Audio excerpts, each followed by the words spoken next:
Welcome, my friends. As I get ready to go out and ride my bike, it's occurred to me that there's probably some folks out there that haven't thought about it or haven't planned ahead of what they'll do in the worst case scenario of a car-bicycle accident. I'm going to give you some thoughts, some do's, and some don'ts of what to do in that situation. Newtown Ambulance Code 3. Reported car bicycle MDA with injuries. County Route 37 at Shamrock Road.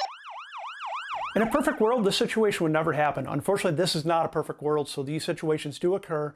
Plan ahead. Think about what you're going to do in a situation like this. The very first thing I can offer as a recommendation is try to stay calm if at all possible. If the injuries are not severe, get out of the road. Don't stay in the middle of the road. Another car coming along may not see you and cause more injury in another accident. We want to avoid that if at all possible. If there's injuries at all, dial 911. Let them know what the situation is. Let them know where you are if you know where you are.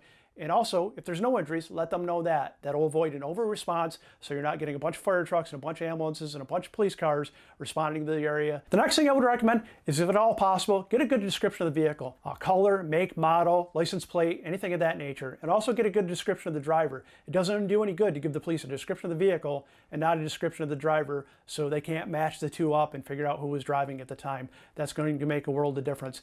Bear in mind, there's a multitude of reasons somebody might leave the scene and not stick around for the police to arrive.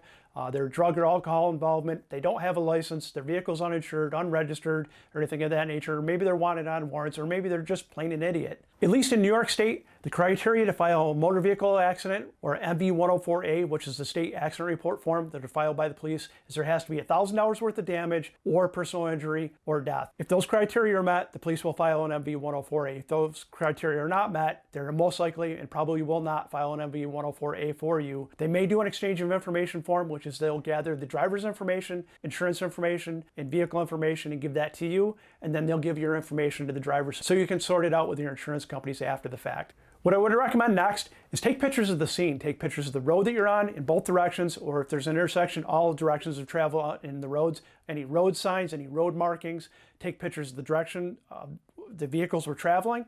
Take pictures of where the sun is. Take pictures of the vehicle that is involved in the accident, and in your bicycle, any damage to those items, and any injuries to the parties involved. That's going to be important down the road potentially. Another consideration after the accident or during the accident is limit your discussion with the other person involved in it. There's no point in having a discussion with the person saying who's at fault, who did what, or anything of that nature. Those can come back and haunt you down the road. It's much better to give somebody your ear than your voice in the long run. Let the police arrive on the scene, let the police speak to both parties and do the investigation. Under no circumstances should you make any roadside deals with the other person involved in the accident, who's going to pay for what and whose fault it is. Let the insurance companies deal with that, or let a court deal with that, or an attorney deal with that. After the accident, when you're in a safe location, start taking notes or write down some notes of what occurred and things that were said. Back up or archive any pictures and the notes to one location so you have that available. Also, make sure you're backing up the GPS data from your cycling computer, and if you run a video camera on your bike, which I'm a big proponent of and I think is a great idea for anybody, make sure you save that video footage as well. I joke around with my wife, if I end up toes up in a ditch,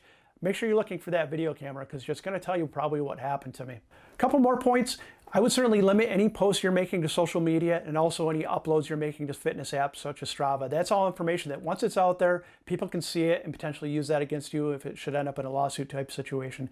If your bike is damaged or you're injured, I would certainly reach out to an attorney and discuss with the attorney what your next steps are and what your options are as far as how to handle the situation. As a matter of fact, one of the videos we're going to do here very soon is sitting down with a local attorney to discuss with him what your options are and some things that you should take into consideration. I sincerely hope you're never involved in a situation like this, but if you are, hopefully these thoughts will make it a little bit easier for you and make the outcome better for you in the long run. I'm going to tag some videos at the end. There's some stuff there for new cyclists to take a look at. If you're a new cyclist, great value there. Make sure you watch some of those videos. Other than that, I want you to remember your couch sucks. It's time for you to get up, get on, get outside, and do something epic that you enjoy. See you.